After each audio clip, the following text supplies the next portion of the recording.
Before beginning this evening's talk, I'd just like to say what a delight it is to be teaching this retreat with John. We met almost 50 years ago in India. And it was one of those meetings where you know you have a lifelong connection, even from the first time. You know, and over the years we've had many different adventures together. He's a much better skier than I am.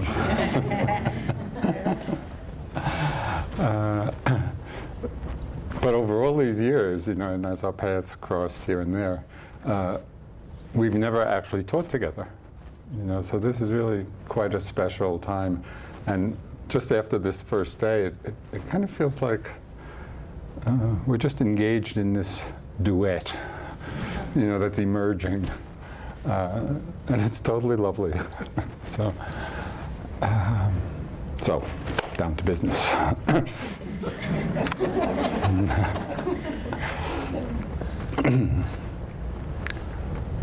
The Buddha opens, excuse me.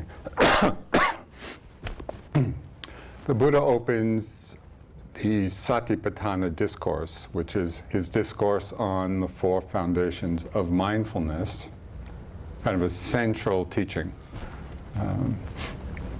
with an amazingly bold and unambiguous statement. So I just want to read it from the text, where the Buddha says, of this practice, this is the direct path for the purification of beings, for the overcoming of sorrow and grief, for the attainment of the true way, for the realization of Nibbana, which is the highest peace. Namely, these four foundations of mindfulness. So that's quite an amazing statement. He's saying this is the direct path to liberation. Now, with all of the Buddha's teachings, this is not something that we're asked to believe, you know, just because he said it. He's making this declaration, and it's really an invitation to us to put the teachings into practice and to see for ourselves. You know, what is the outcome? Where do they lead? Really to see for ourselves whether it's true. So an obvious question that I think probably has arisen in all of our minds at different times is, how does this practice of mindfulness, of feeling the breath, of being with different sensations, of being aware of thoughts and emotions and all the different aspects of our experience, how in fact does it lead to liberation? No, it's not totally obvious how that happens. And I think this question has particular relevance in these days when mindfulness and mindfulness practices have become so widespread, as we know. You know, it's being taught in hospitals, in the field of medicine, in education, in schools, in business, even in the army. They're teaching mindfulness. But in many of these situations, the goal is often perhaps reducing stress, coming to maybe relieve some psychological or emotional difficulties, becoming more effective, more efficient. And all of these are worthy goals. These are it's worth practicing even for this. But they don't necessarily point us in the direction that the Buddha was alluding to. That is the potential, the potential for these teachings to actually lead to awakening. And what does awakening mean? In its most basic, pragmatic sense, it means freeing the mind from the causes of suffering, freeing the mind from greed, freeing the mind from hatred, freeing the mind from ignorance. So it's not some, abstraction. Awakening has to do with our own lives and how we're living them. So in order to actualize this potential, we need to understand that mindfulness is not an end in itself. Mindfulness is the methodology through which or by which we can investigate, we can explore the nature of this mind and body. It's the methodology for the arising of wisdom. So one of the simplest and most profoundly transformative avenues for the development, for the deepening of wisdom is a growing and increasingly refined awareness of change, of impermanence. So someone asked Suzuki Roshi, the founder of the San Francisco Zen Center, the student of his once said to him, "I've been listening to your lectures for years, but I just don't understand. Could you please put Buddhism in a nutshell? Can you reduce it to one phrase?" So Suzuki Roshi said, "Everything changes." The implications of this statement are enormous. Although we all know that everything changes, this is not an esoteric truth. We're all aware of the nature of change. But we need to go from an intellectual understanding of it to the level of an intimate, immediate, direct experience of change, of impermanence. When we truly and deeply see the truth of change, our hearts and our minds relax. We let go of many kinds of struggle. We let go of many kinds of suffering. We see this so clearly with our aging bodies, our changing bodies. If we're attached to them staying a certain way, when they change, as they always do, whether it's through accidents, whether it's through illness, whether it's simply through aging, if we're attached to our bodies staying a certain way, when they change, as they will inevitably do, we suffer. It seems so obvious, doesn't it? But very often, we seem to think that these changes are mistakes, that we've done something wrong.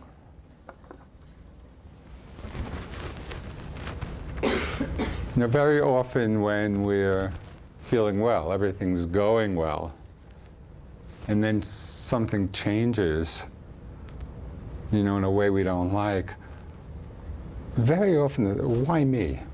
Why did this happen to me? What did I do wrong? If only I had been more on top of things, this wouldn't have happened. But it's not that we're necessarily doing anything wrong. It's just the nature, it's the dharma of having a body. This is what happens. This is nature. This is how things are. It's what happens to everyone. So quite a few years ago, I was teaching, actually not so far from here, down in New Mexico at Vallecitos National, Vallecitos Refuge. I know that you've ever been there. It's kind of a wilderness, beautiful wilderness ranch, and a lot of retreats for activists, environmental, social activists. Beautiful place. So I was teaching a retreat there, and the last day of the retreat, we were hiking along a riverbank. It's a river that runs through the valley. And on the way back, I slipped on a rock, and I hyperextended my knee. But I managed to somehow get back, to the camp, and I was giving the talk that night. And I had the thought, and I was sitting cross-legged those days. I had the thought, better not sit cross-legged. But I overrode the thought. I sat cross-legged, gave the talk, couldn't get up. Couldn't put any weight on the knee. I had to be carried back to my room. It was a little embarrassing. And then all night, my mind was just in turmoil because I had a busy teaching schedule. For the whole summer, I had plans to teach in Europe, and I had no idea how I was going to manage. So in the midst of this mental turmoil, I was trying to be mindful, but I was really caught up in it. At a certain point, there was a mantra that arose in my mind. And it said, anything can happen anytime. Anything can happen anytime. This is just the nature of things.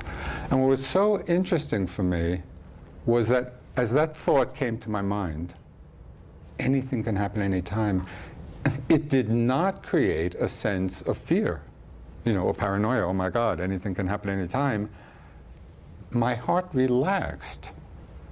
It's like it was settling back into the truth of this. Yes, things happen and can happen anytime, and we don't know because things are always changing. So it was a great and different level of acceptance of that. And it made the whole rest of the summer much easier. I did what I had to do, and things went on, and it was fine.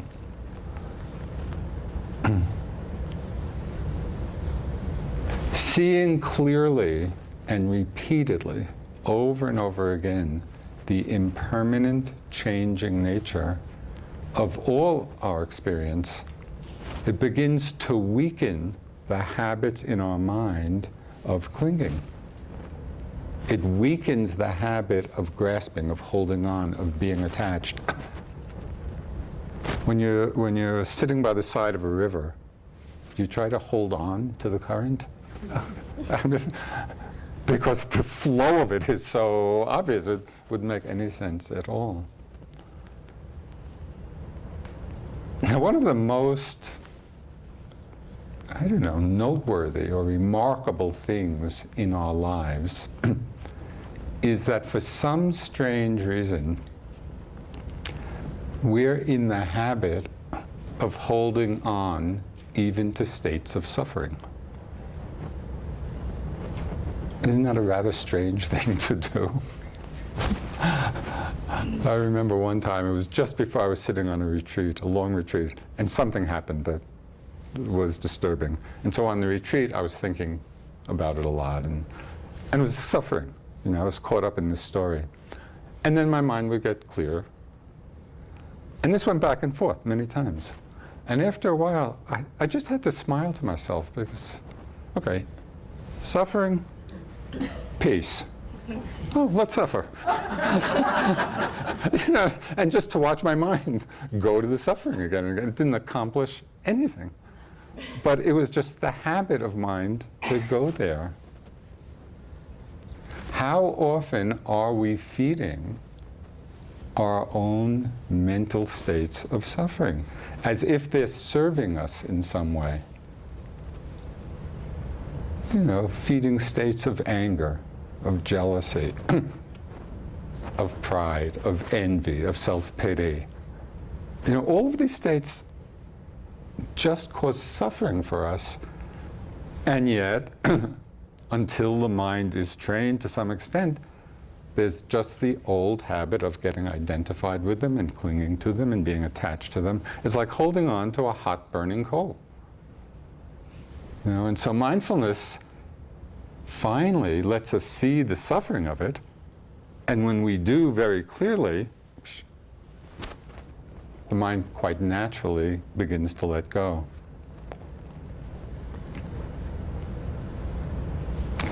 What's so amazing about the seductive power of the world is that when we look back at all our past experience, we can see and feel so clearly its ephemeral, passing nature, its dreamlike nature.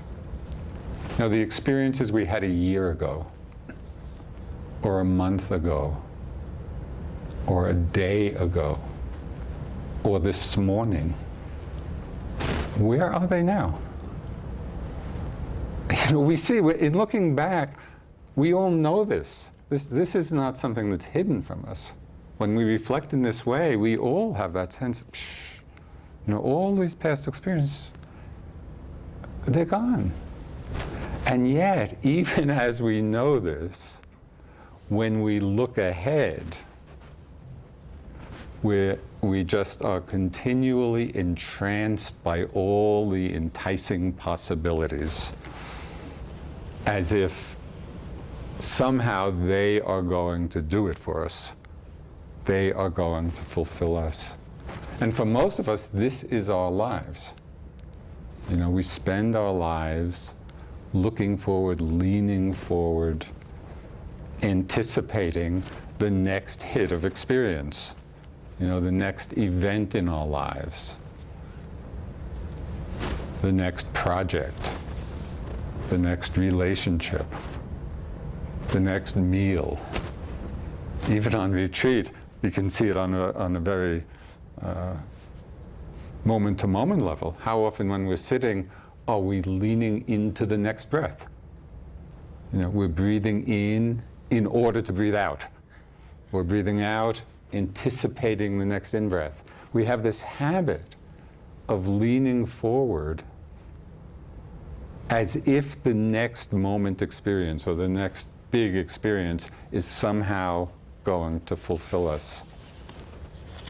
Yet each one of these experiences, whether it's a small one or a big one, each one will also soon be past. And it will join the ranks of all those other ephemeral, dreamlike experiences that we've already had innumerable times. So it's helpful to reflect on this a bit. And of course, as we get older, and there's quite an age range in this group, but enough of us on the older side, I think, will understand this. The older we get, the faster it all seems to go. You know, and so someone once commented, and this is not even so much on the really old side, she said that when she turned 55, breakfast seemed to happen every 15 minutes. You know, and isn't it like that?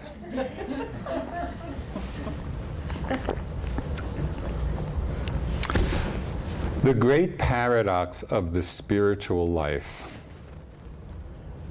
is that as objects of wanting, as objects of desire, all these changing experiences ultimately leave us unfulfilled. Precisely because they're changing, they don't last. So even though there's the wanting and the craving and the desire in the mind, they are not going to fulfill their promise of happiness. Maybe a temporary kind of happiness and a joy, but they're not going to be ultimately fulfilling, precisely because they're changing. And yet at the same time, these very same experiences, not as objects of desire or wanting, but as objects of mindfulness, actually become the doorway to liberation. Because as objects of mindfulness, we can see very directly We can experience their impermanent changing nature, which in turn deconditions the clinging, the grasping. And that is the doorway to freedom. So it's not a question of pulling away from experience. It's a question of not holding on. And so you might think of it as the difference between detachment, which implies a kind of pulling away or an indifference. It's the difference between detachment and non-attachment. Right? Because in this practice, we're not pulling away from experience. We're simply letting it be without the addition of grasping, of holding. So insight, liberating insight into impermanence comes in very many ways and on many levels.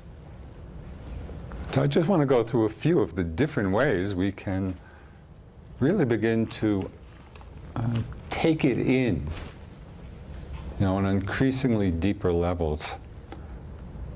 So just on the biggest level, from science, we know about the birth and death of stars, of galaxies. I've just been listening to a series of lectures on kind of cosmology and the birth of the universe. It's quite extraordinary, from the Big Bang and then what happens, and then the birth of stars, and then the death of stars, and how planets come out of the death of stars. It's just this amazing process, but it's all a process of change, of birth and death on that very big level. Or we go to the smallest level, to the changes that are happening on the subatomic particle levels. So I'd like to read you something. Capturing the motion of an electron within an atom sounds like an impossible task, not least because shuffling between orbits or escaping the nucleus of an electron takes just attoseconds, or a billionth of a second. To put this in perspective, an attosecond is to a second. Okay, an attosecond is the amount of time it takes for an electron to change orbit. To put this in perspective, an attosecond is to a second what the blink of an eye is to 10 billion years. Unfazed scientists have lighted on ways to operate on such infinitesimal timescales. So if we think things are stable, ultimately stable, we enjoy a certain stability, of course, which enables our lives, but fundamentally, things are changing at unimaginably fast timescales. So it's clear that our ordinary perception, for most people, is not refined enough to pick up this level of change. But as we practice, and as the mindfulness and concentration get stronger, what I call NPMs does go way up. And NPMs are noticings per minute. And so when we're first starting the practice, or maybe the first days of a retreat, the NPMs are pretty low. Maybe notice 5 things a minute or 10 things a minute. But as the mind settles and we get, we gather the attention a little more and we get a little more refined in our perception, it's amazing. We can start noticing many, many, many things a minute, maybe hundreds of things, maybe even more. Because as the mind gets still, then it actually is able to see the rapid flow of changes. So just as an example of how this works, imagine you're standing by the side of a road and your task is to notice every car that passes, and they're passing in both directions. So the untutored mind would be standing by the side of the road, trying to follow each car. And already I got dizzy. We would tire ourselves out and we'd be missing a lot. But what would it be like if we kept perfectly still and simply let the cars cross our field of vision? It's many, many cars, as many cars as could pass. We would see every single one because we're not going after any one of them. Do you follow? And so this is what happens in the practice. As we become still, it becomes effortless to see the rapidity of change because we're not doing anything. Things are changing by themselves. And we're just there and aware of that flow. So a few places where we can begin really to see this, very, very ordinary examples. I'll just give you a few of them. So now listen to the sound of the bell. Was the sound of the bell one thing? No, it's not that there's this, okay, the sound, and then it's over. No. If we're listening, the vibratory quality of it, how many changes can you notice within the sound of one ring of the bell? Many. We're tuning in. We're actually experiencing the truth of that experience. It's not only with the sound of the bell, it's actually with everything. A breath. A breath is not one thing. When we're still and we're just feeling it, how many different sensations and nuances and subtleties within a single in-breath. This is what John was referring to when he talked about Suzuki Roshi's beginner's mind. If we're sitting, feeling the breath, and we have that sense, as we often do, oh, another in-breath, I know this, another out-breath. We're so familiar, and we get bored with it. We're not seeing it at all. We're not feeling it at all. Each breath, just like the sound, so many things going on, so many subtle sensations and feelings. Can we be that attentive? And it's not from struggling, it's not from forcing, it's just from being still, being interested. At the end of the sitting, very often one of us will ring the bell, and many of you may, do like the pranama, a slight bow. How many of you, just in that moment, how many different sensations are being felt just in that?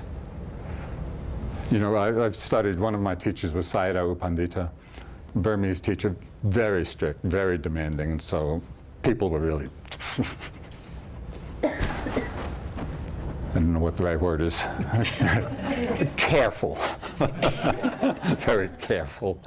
So we would go in and, do our bows, but, he was noticing everything.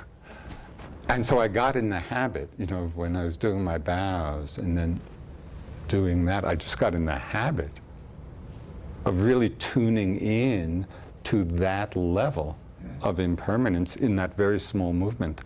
And it's so interesting, just by doing that, which is not difficult, it's just remembering to do it, the mind right in that moment becomes really concentrated and still and mindful. So it's always available to us. It's not that we have to practice for 20 years, in order to see this. We just have to remember that this insight, this understanding of impermanence is available in every moment if we're paying attention in this way.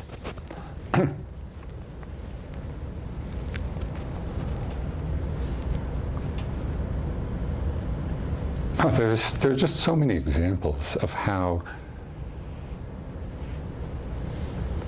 the insight into this enlarges our understanding of the reality that we're living in. So just to go back to this movement for a moment, and this would be the same in the walking meditation, when we're really aware of the sensations within the movement, the concept of hand and arms disappears. There's no hand or arm there. There's just a flow of sensations. Likewise, you go to a movie, really great movie, and engaged in the story and all the feelings and emotions. On another level of perception, of understanding, there's no one there getting chased. There's no one there falling in love. There's no one there engaged in whatever they're doing. On another level, it's all just changing pixels of light. The conventional reality completely disappears when we're seeing on that other level.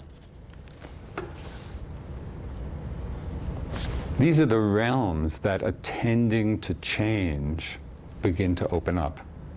They begin to reveal a reality underneath our ordinary reality. But it's not to suggest that we don't experience, and it's not to suggest that we don't engage in the movies and stories of our lives. Because we do. We're involved in this conventional world, and we engage with it. But if we also see deeply what's underneath it, if we really can begin to perceive the changing nature of the elements which give rise to this conventional world, then we don't fall so easily into reactivity and suffering, even as we're moving through the stories of our lives.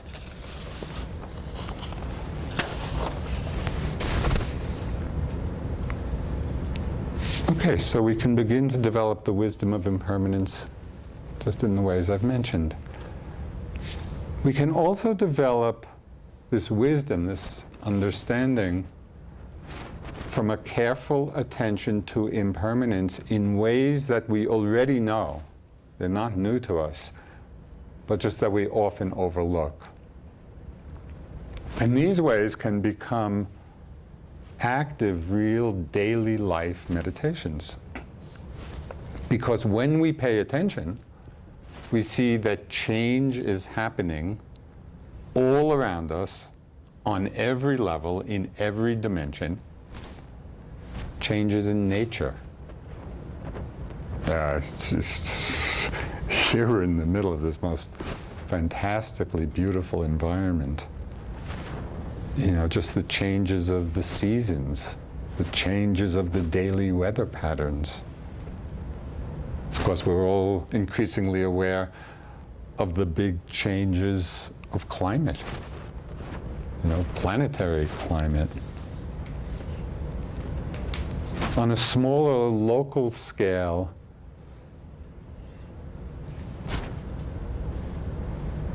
we can see big changes collectively in society. The rise and fall of whole civilizations. One of the reasons I really love to read history, because it's just so interesting to me how whole civilizations, arise and flourish and pass away. Some years ago, I read a great biography of Genghis Khan. He was amazing. He really an amazing story. He came from, a poor, small Mongol village to rule most of Asia. His empire was vast. But when's the last time any of you thought of Genghis Khan? Probably not too recently. Because it arose and it dominated the lives of millions and millions of people, and it fell away. And all of history is like that, and our own civilization is like that.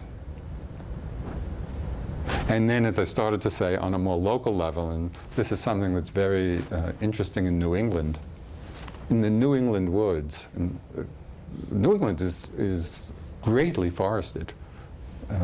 It's quite amazing. It's mostly forest, especially Massachusetts and northern New England. You walk through the woods, and there are miles and miles and miles of old stone walls. Right just in the middle of the woods. And old stone foundations, of old houses, just abandoned houses.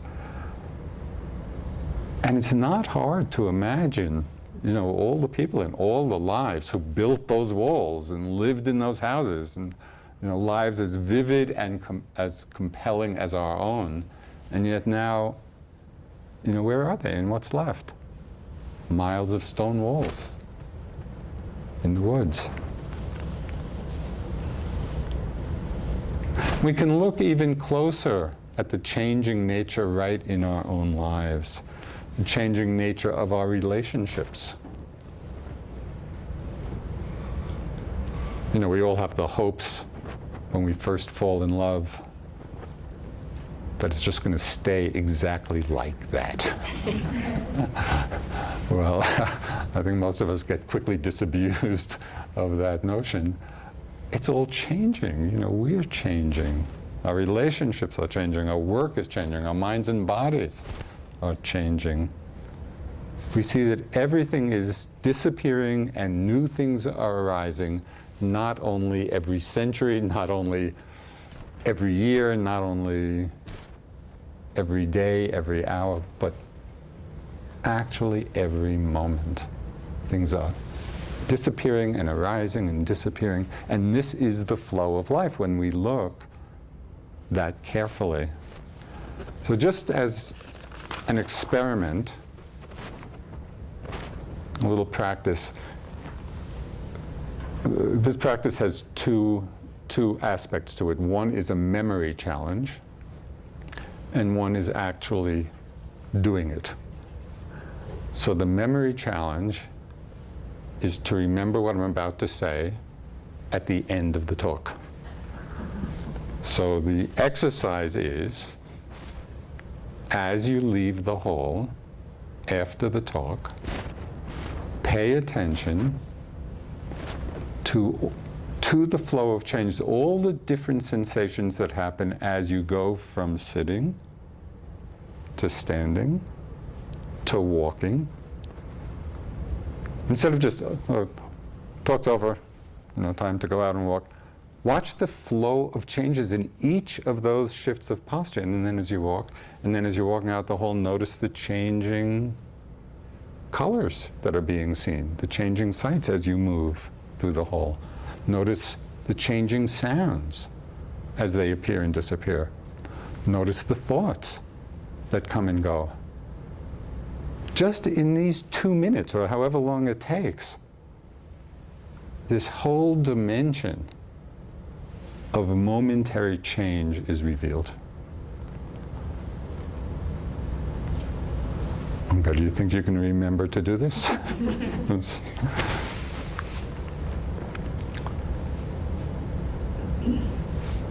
What's so interesting is that we really begin to see that what happens to each of these experiences. They arise and then they're gone, and gone, and gone, and gone, and then another one, and gone. None of them last. The thing is that the truth of this is so ordinary. This is not mystical. The truth of this is so ordinary that we simply overlook it. We are not paying attention to it. And because we're not paying attention to it, we miss this every day, every moment potential to liberate the mind. So it's not complicated. It's just remembering.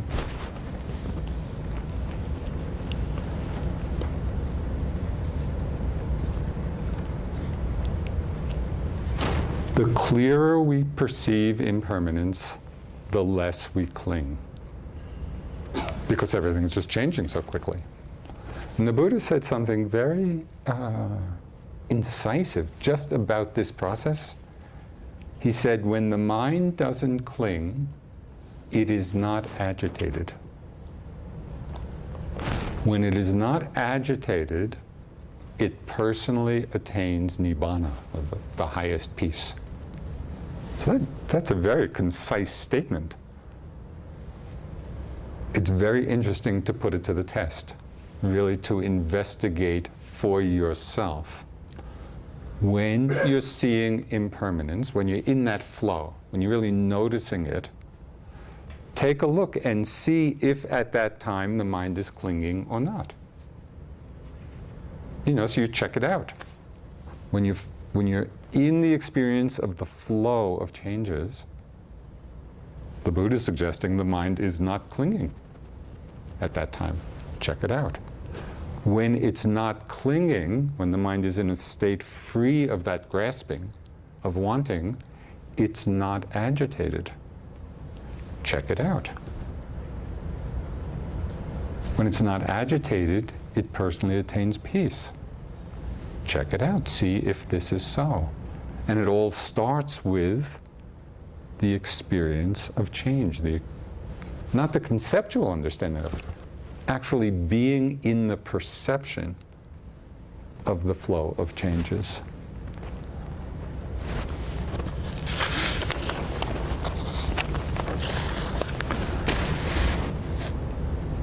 Careful observation of some other obvious truths of impermanence can sometimes help to jolt us out of complacency, because we really do live quite complacently in this regard.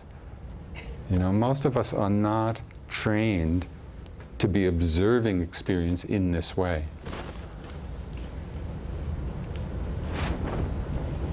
But there are some reflections, some observations which can really wake us up. And perhaps the most obvious and perhaps most ignored reflection is that the end of birth is death, that our life is only getting shorter and shorter. And this is true for everyone. It's like we're all in the queue.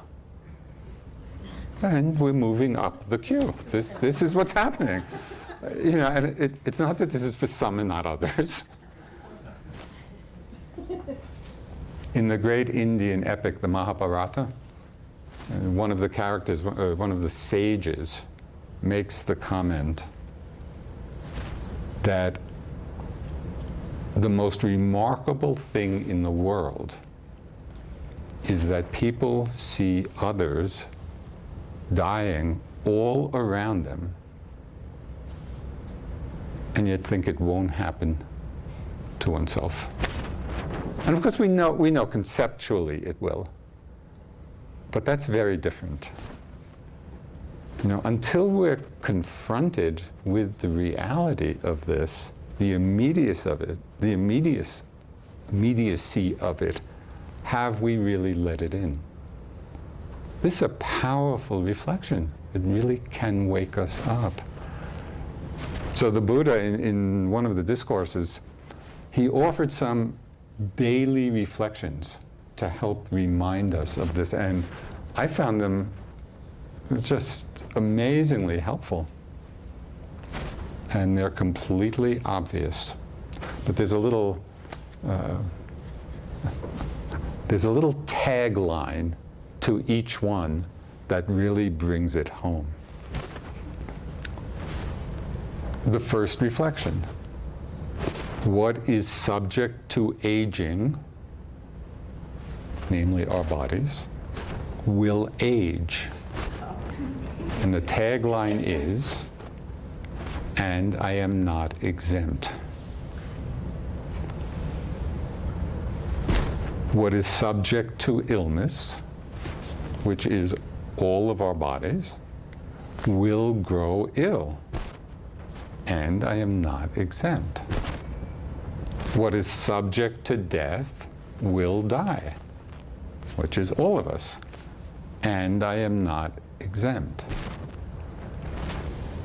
For me, in reading that and putting it into practice, what was so striking was that in some strange way, in some unfathomable way, we think we are exempt, until it happens, and then we realize. But if we reflect on this and we really take in, yes, this is just nature, this is the Dharma, this is the law of what happens, this is what it means to take birth. All of these things are part of nature, and we're all part of that. When we really take in this understanding and realize it,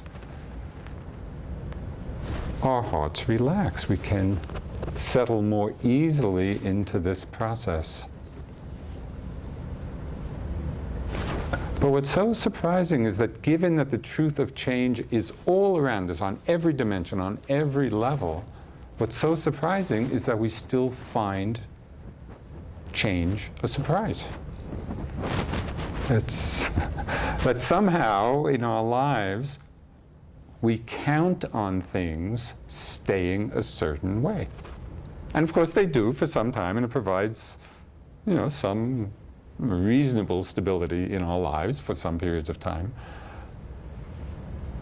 But they're not fundamentally stable, right? Because of this truth of change. But even if we come to accept change, we then often think, well, things will change, but they'll change according to our liking. Well, sometimes they do, and sometimes they don't. And sometimes people think that all these reflections on change and impermanence and death, they may hear this and think, this is a morbid thing to do, and why would I want to spend my life, reflecting on this? But they are really reflections on what is true. We're not making this up. This is not sort of some imaginary scenario. This is what happens. This is what's true. Can we align ourselves with what is true? Because when we do, it allows us increasingly to relax into the natural unfolding of our lives, into the great and somewhat mysterious cycles of birth and death. These are big things, big movements. And we can do this with greater ease. So, a beautiful and inspiring example of this possibility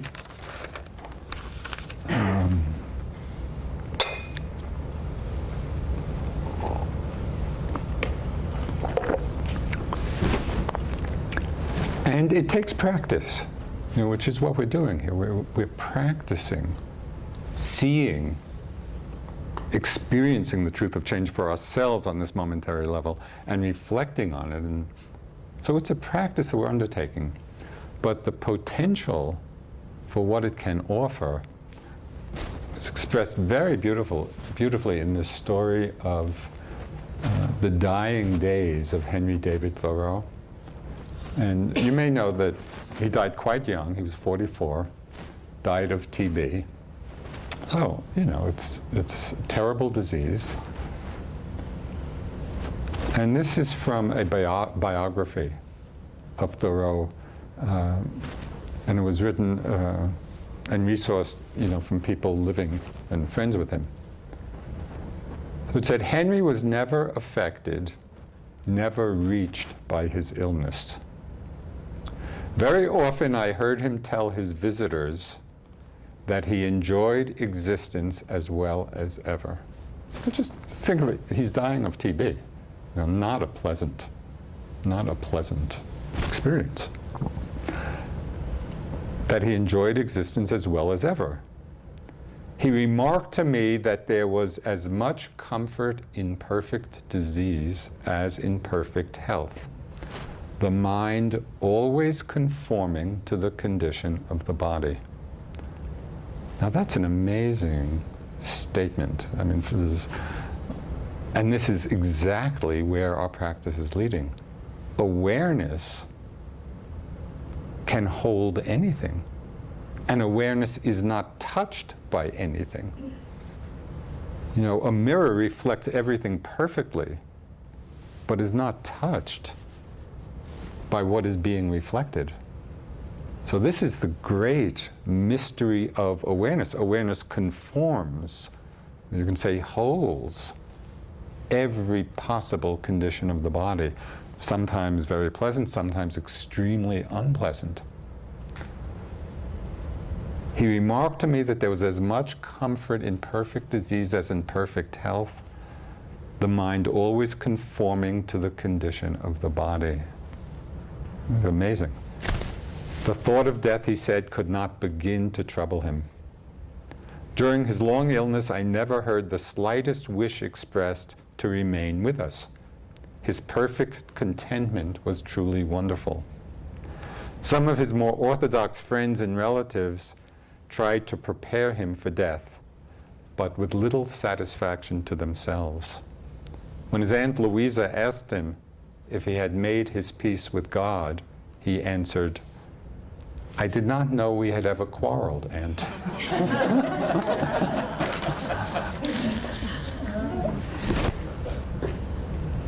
Yeah, isn't it a beautiful and amazing understanding? And it may well have come from his great, understanding as a naturalist, of just seeing the truth of nature and that we are part of it.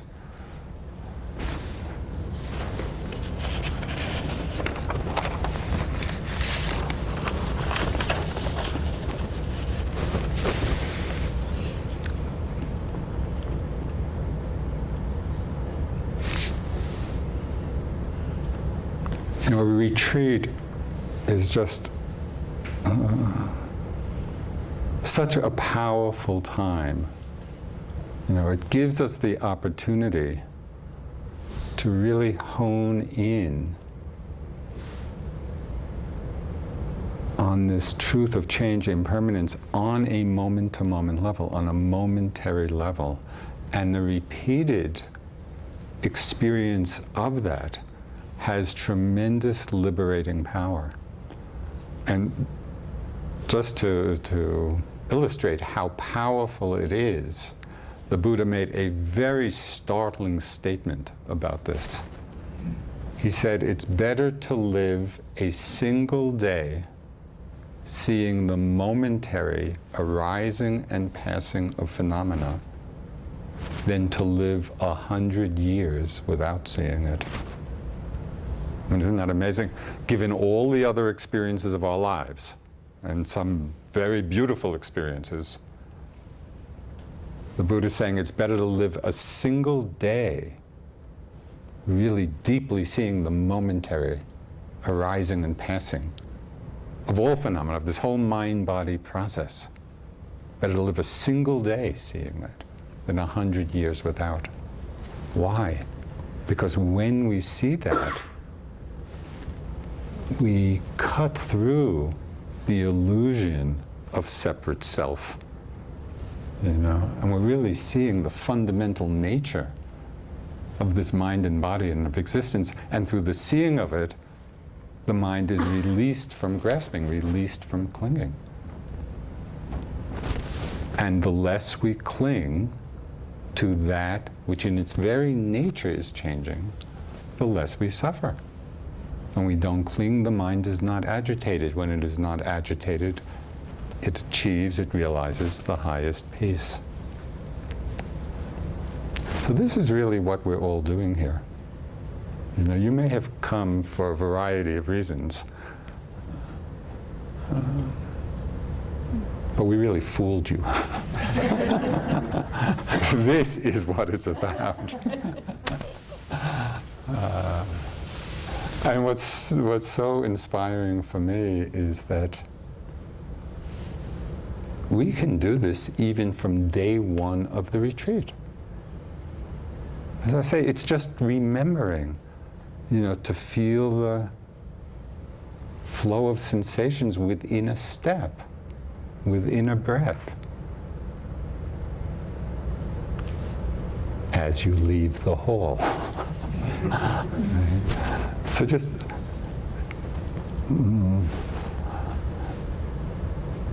do it. Because it has tremendous liberating power. So thank you. Let's just sit for a couple of moments.